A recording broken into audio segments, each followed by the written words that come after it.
Rob Kolak. Now, Rob, I've known for a couple of years now. I was very, very fortunate to meet with Rob at an event in Brisbane. It was about 3 years ago now, actually, and I was absolutely amazed that not only did he know quite a few people in my circle, but also his amazing Croatian background, Australian background, and his playing background. So I want to introduce everyone to Rob Kolak. Rob, how are you this evening? Hi Ray, hi everybody. Nice to be here, and yeah, good to be part of Pro Player Pathway. I'm looking forward to seeing what's in store for us in the future. Um, you and I, just to add on to what you were saying, we've met each other for a few years now, and the moment I came across you and heard what you were doing in the beginning, it put a big smile on my face. So just want to let everyone know you're in some good, safe hands, and yeah, very much looking forward to working with everyone. Now, Rob, for everyone who doesn't know you and doesn't know your background, can you just give everyone a little bit of maybe a 2 to 4 minute snippet of your background in football, more so what position you played as well, which I know is going to be of interest to a lot of our families, and the level that you played at and the representation? Yeah, sure. So my junior footballing, I initially started as a on-field player. I was a midfielder up until the age of about 12 years old, and then I transitioned into goalkeeping. So goalkeeping wasn't my natural position to begin with, but I was very, very talented in the middle. But when it came to the fitness side of things, around that 12, 13-year-old mark, I sort of transitioned into the goals. And my first sort of high level experience in goals was in the under 13s Premier League, New South Wales Premier League for Sydney United. And then from then on in, things happened very quickly for me. Basically, at that age, I was really good with my feet, and that was a time when goalkeepers were really transitioning to becoming good with their feet. So I was a standout early on. That basically meant that I got poached pretty early on by the Croatian national team. I was hand selected by the first grade national team goalkeeper coach and head coach of Croatia. That was very fortunate at a City United camp. It was more of a fundraiser. I basically got asked to trial in Croatia, and I was part of the under 15. So I actually got put in an age group that was much higher than my age at the time, and that got me on the map in Australia. So basically, when I came back, I was accepted into the New South Wales Institute of Sport. From then, you basically had a 2 year scholarship program. In that time, I was training also with Sydney FC, which was very new to the A League. My coaches were basically emphasizing to go and train with men. Being a young boy, that obviously helped with my physicality and progress and fast tracked me. And at that time, we were selected for the under 16s Joeys. Had many years playing for the young Australian teams, the Joeys, the young Socceroos, and then was selected from there to go to the Australian Institute of Sport. Um, as I've come to learn, that was one of the last sort of few years of that program. So we were very fortunate from there. You basically get hand selected and hand picked from some of the world's best clubs and biggest clubs. So it was more or less a breeding ground for lots of Australian talent. So from then on in, I went to Juventus on trials with the reserve team and the under 18s, and then was also part of the under 19s Australian team. Did quite a few tours there as well. And then, yeah, basically it was a feeding frenzy in Europe. So once you're on the radar, I was on quite a few clubs' radars in Europe, and long story short, ended up some bad management, ended up back in the A League, and where I signed at the Newcastle Jets for a few seasons.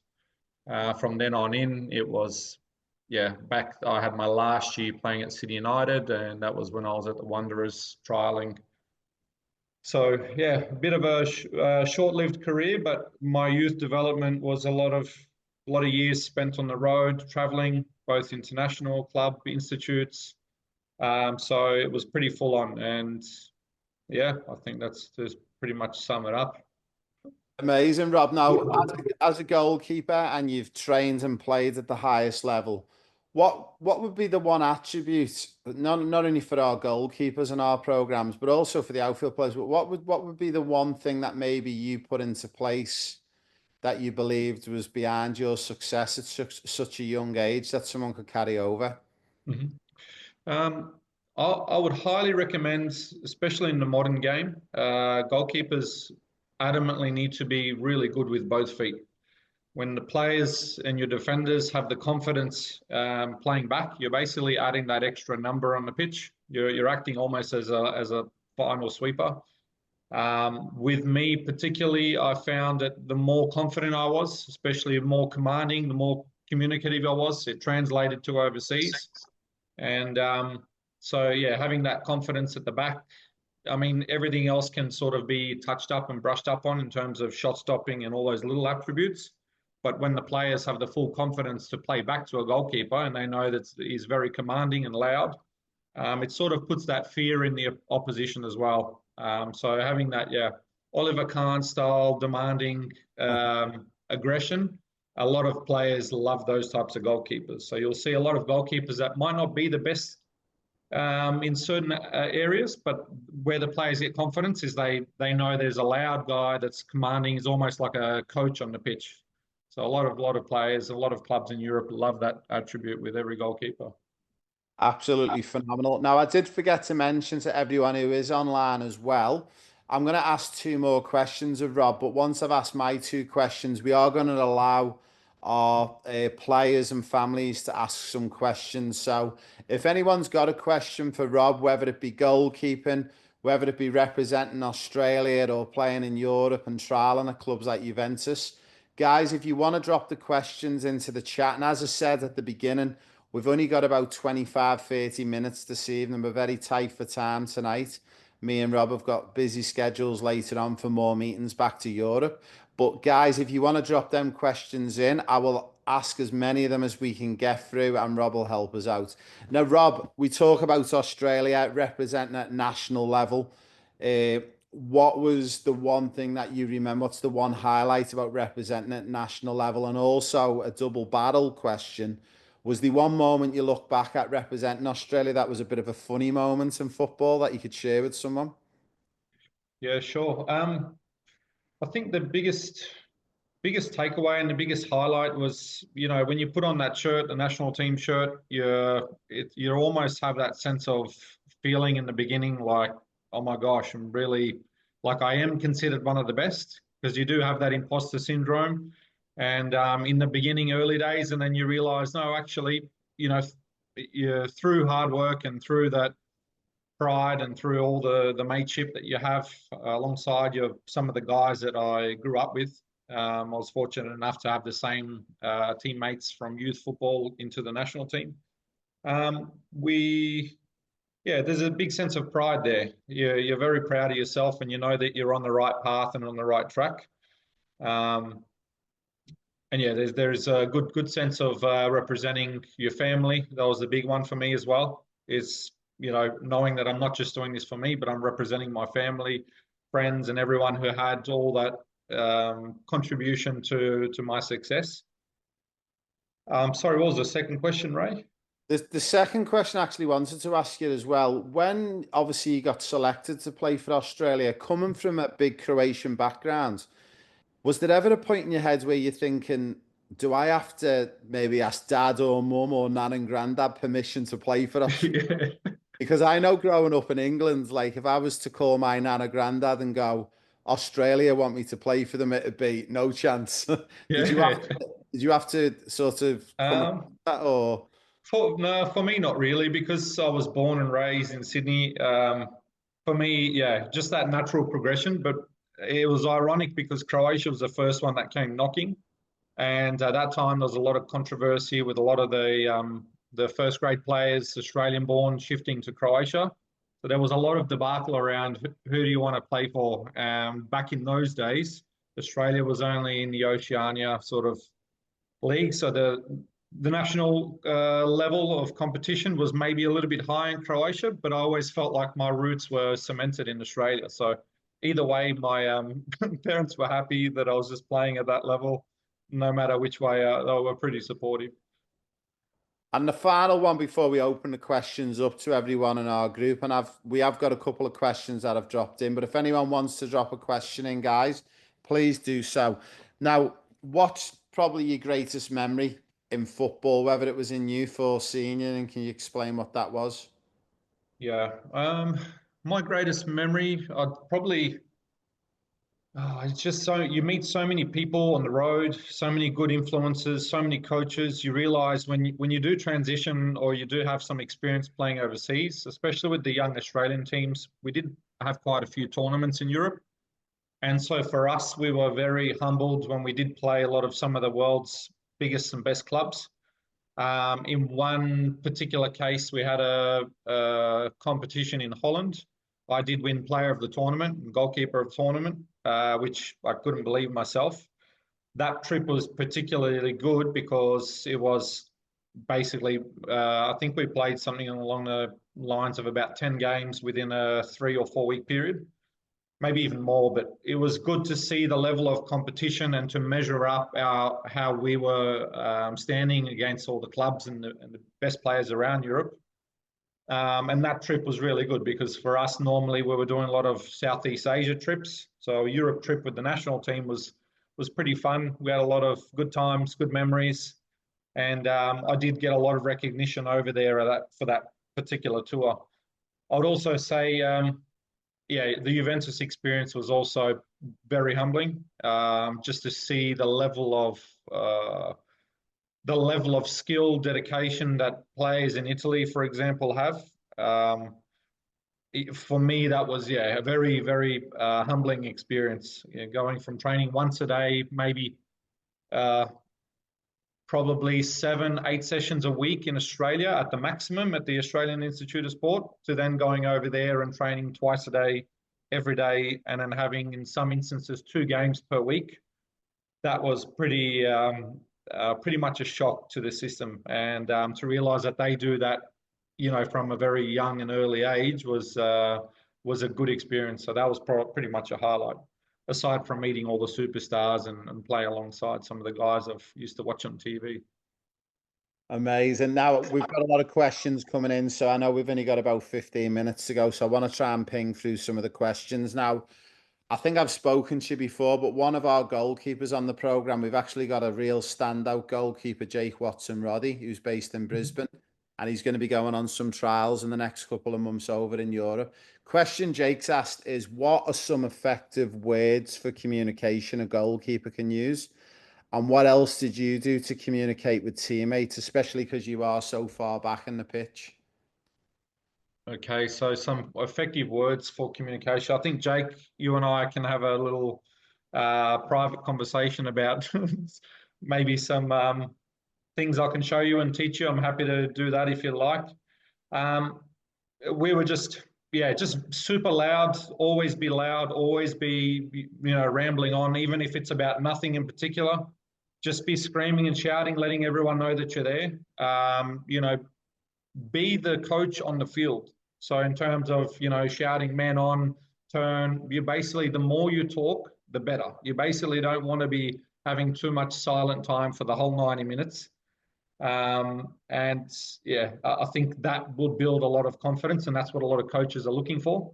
It's just constantly be screaming, shouting, yelling, and be very active while you're doing so as well. So your side to side, movements, forward, back, follow the game, screen the ball, screen the play. Yeah, we can have some conversations outside of this. I'm happy to talk to you. But yeah, your teammates will really, really appreciate that. The louder you are, the more you ramble on, the more confidence you'll have basically with them. So be very dominant when you do that as well. Great feedback. Yeah, you'll most definitely get to spend a bit of time with Jake, and I'll when we give the special announcements as well at the end of this prezzo, we'll tell Jake how we can do that. Now, next question we got is from my friend Alex Alves. Now, Alex has been with us now for over a year. He's just spent 2 weeks with us in the UK and Europe. Alex has got a big smile on his face because he's off to Portugal soon to carry on his football journey.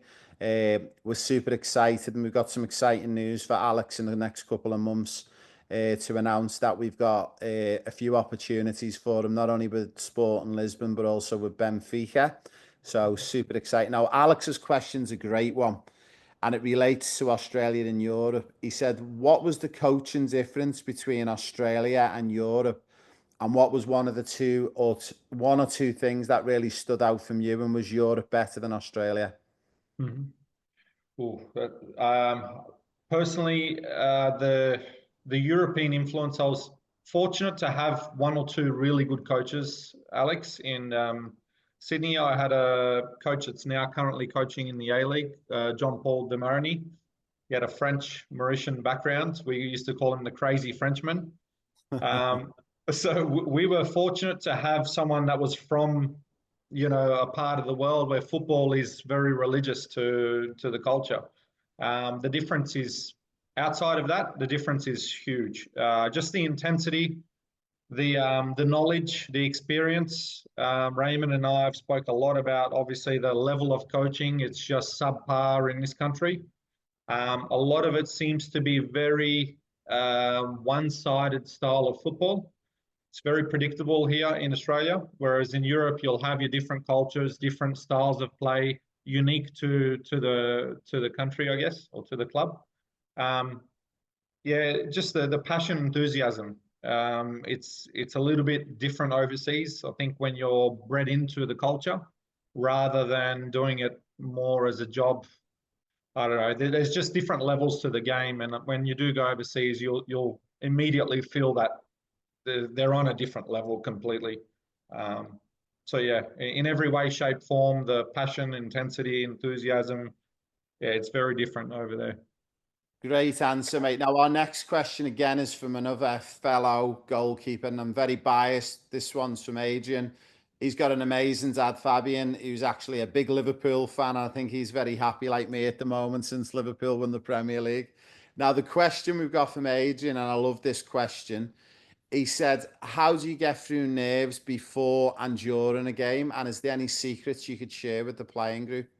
Yeah, absolutely. It's a good question. I was very, very set in my ways with my routines. Everyone just knew that I had to have things a certain way. It was a little bit OCD, which basically means, I needed things prepared in a certain particular way.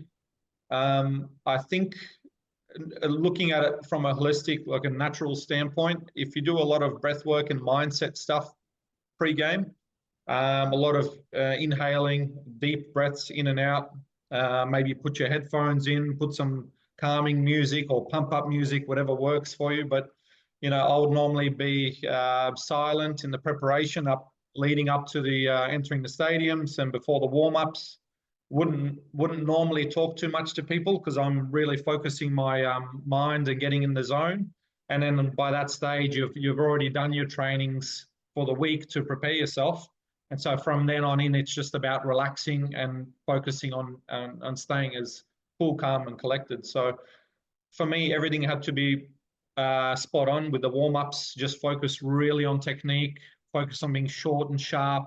Don't really overexert yourself. And then that way you have that full explosive and adrenaline for the game. But everyone's got their own little routines. Yeah, I do a lot of breath work, meditation. If I was to nail it down to two things, and that just prepares you for that mindset before the games and during the games.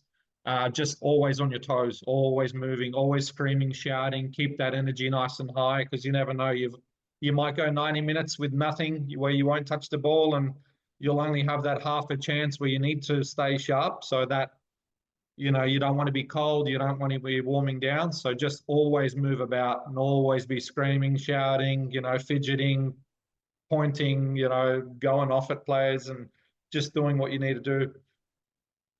Amazing, mate. Now, another question from another goalkeeper.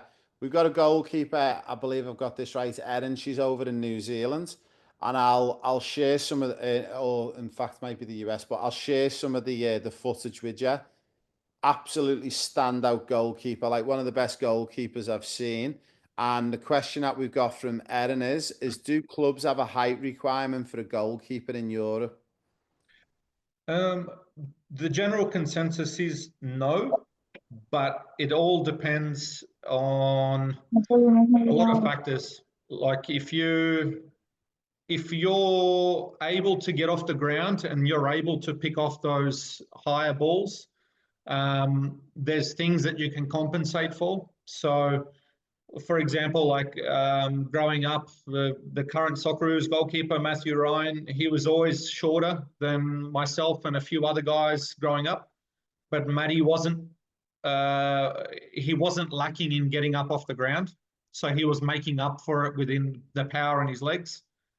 So as long as you're sort of training, if you are a little bit shorter, again, just work a little bit more on getting up off the ground and making sure that you can get up to those high reach balls. And then that generally sort of evens itself out. At the end of the day, the best person for the job's going to be the person that trains the best and performs the best. So, Oliver Kahn, who was my idol, was one of the shortest goalkeepers. But if you see his vertical jump, he could beat the guys my height and taller. He would make up for the distance. So I wouldn't worry too much about the height. They do like higher, taller goalkeepers generally, but it won't matter too much based on your attributes. So I don't. Yeah, I hope I'm clear with that. Great. Now, you're going to love this next question. This is from one of our players who's currently based in Europe, Liam. Now, Liam's asked the question, and we need to be careful with this one. We don't spend too much on it. It's very political at the moment. Yeah. But Liam wants to know if you think the AIS should return to Australia, and if so, why? Not too long on this one, Rob. Okay, I'll try and be as brief as I can. So you and I have spoken about this many times.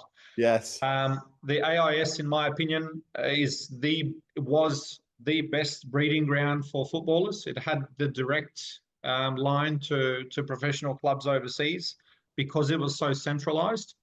So the answer is yes. Statistically, that was always the case. Why? Basically, is because it's the first time that you're away from your parents. You get put into a simulated club-like system. You're away from all the distractions, away from all your friends that you might have grown up with, and it might steer you into different directions. So that way, you're just focusing school education, football education, and strength and training. So it's basically one step before you make it as a professional. And in my opinion, and many others, it was our best breeding ground and best chance for becoming a professional in Australia. So yes, the answer is definitely. Yes, and I will concur. I truly believe we need probably an AIS in every state, and then we have a big national one in Canberra as well. So great question from Liam on that one. Now we've got probably time for one or two more questions. The next question we've got coming in is, and I'm just going to pull it up because I forgot who asked this question now. Oh, this was another one from Alex actually, and this is a great one. What is your pre-game routine, or what was your team's pre-game routine, and does it vary with different clubs depending on where you are in the world? Great question, Alex. Good, very good question. Yeah, everyone's routine's completely different. My pre-game routine, again, we'd sort of enter into the stadiums. Normally, you'd sort of put all your stuff down, go for a walk, test the pitch out, see what the pitch is like, whether it's short grass, long grass, just so you know what you're in for. Um, and yeah, we just walk around, get a good feel for the stadium, for the pitch, come back in. And then, like I said before, I was sort of, a little bit wanted to be on my own before the warm-ups. So I'd have headphones in and just get your physio stuff done, get whatever you needed to get strapped up, and maybe get a little massage. And just you want to feel as relaxed as possible. And then coming into the warm-ups as well, I had a very select warm-up with my goalkeeper coach.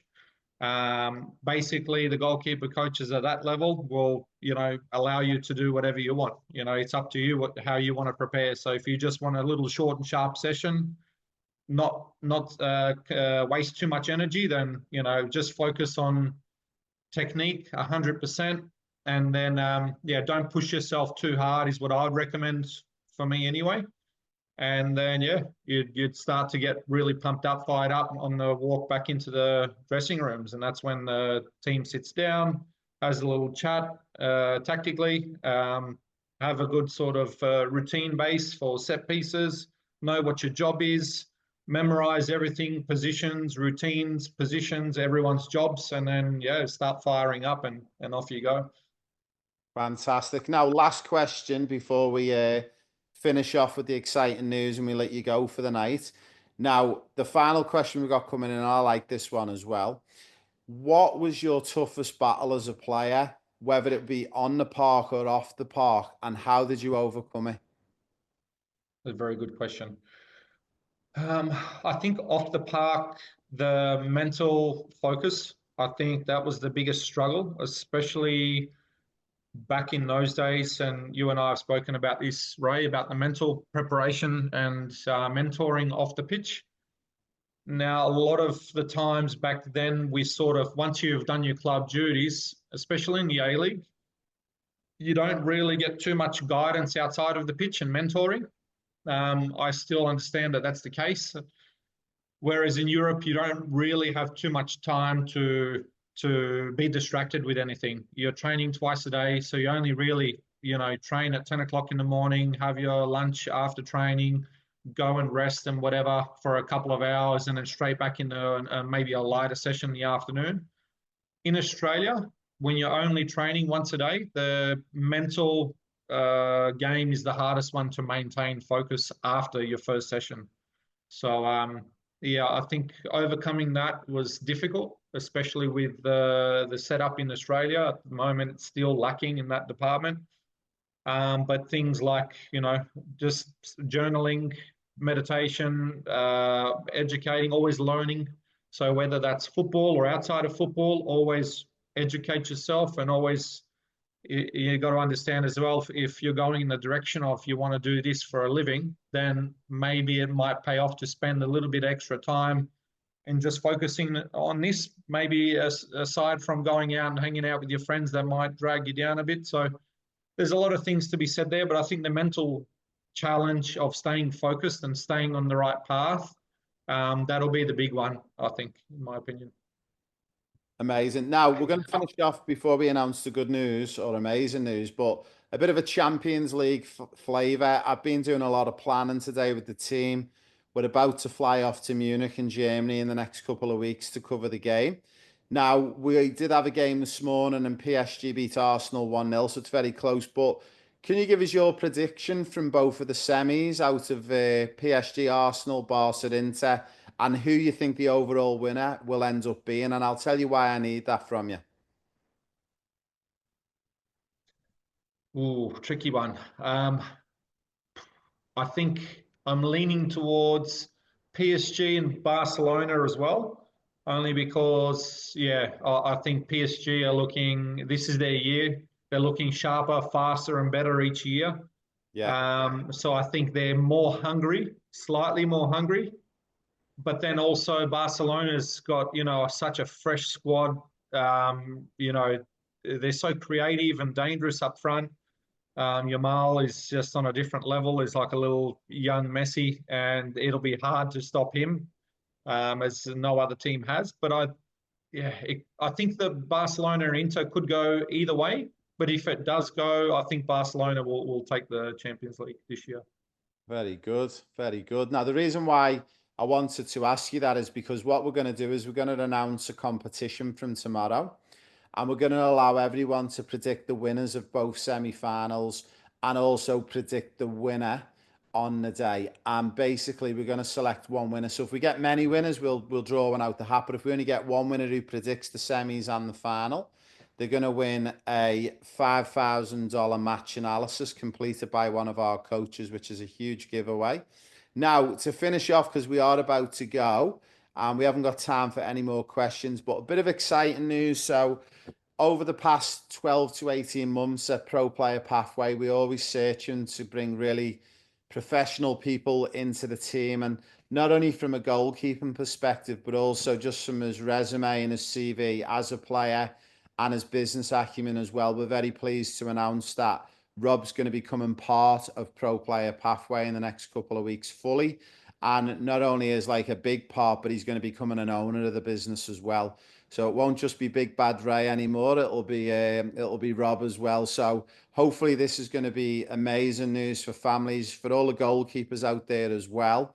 But also, you know, you'll have Rob fighting for you in your corner as well. But also, what Rob brings to the table is contacts in the game are second to none. So it's going to add more than many strings to our bow. So a big thank you, Rob, for accepting the opportunity to join us and coming on board as one of the owners.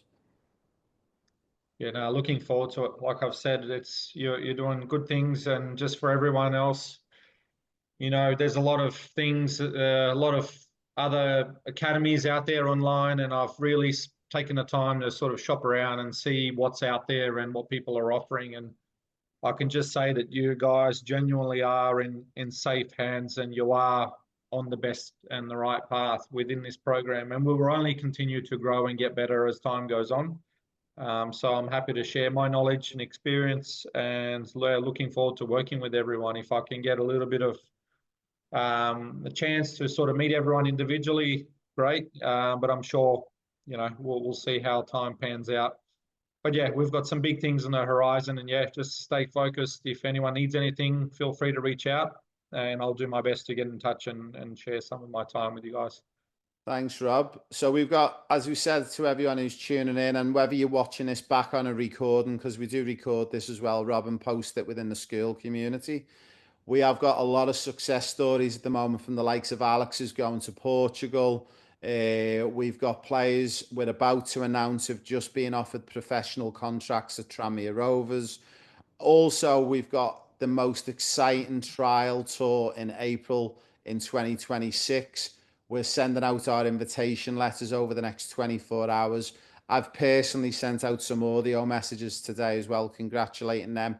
We haven't got a 100% guarantee on this yet, but we're hoping that Rob will be able to join us in April next year as not only one of the owners of the company now, but also as our goalkeeping expert as well. So a big thank you, everyone, from me and Rob. And if anyone's got any more questions or queries, remember, guys, go to school.com/pro player pathway. And any final message from you, Rob, before we let you go? No, that's it. I just think, yeah, looking forward to working with everyone at some point. And yeah, let's do it. Amazing, guys. I hope you're all well, no matter where you are in the world, whether you're in the US, Canada, Europe. Big thank you for tuning in. Thank you to everyone who's watching this back as the recording.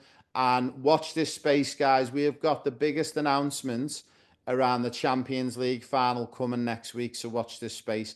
A big thank you, Rob, and we'll see you all very soon. Thanks, Thanks, guys. Thanks, Ray. guys.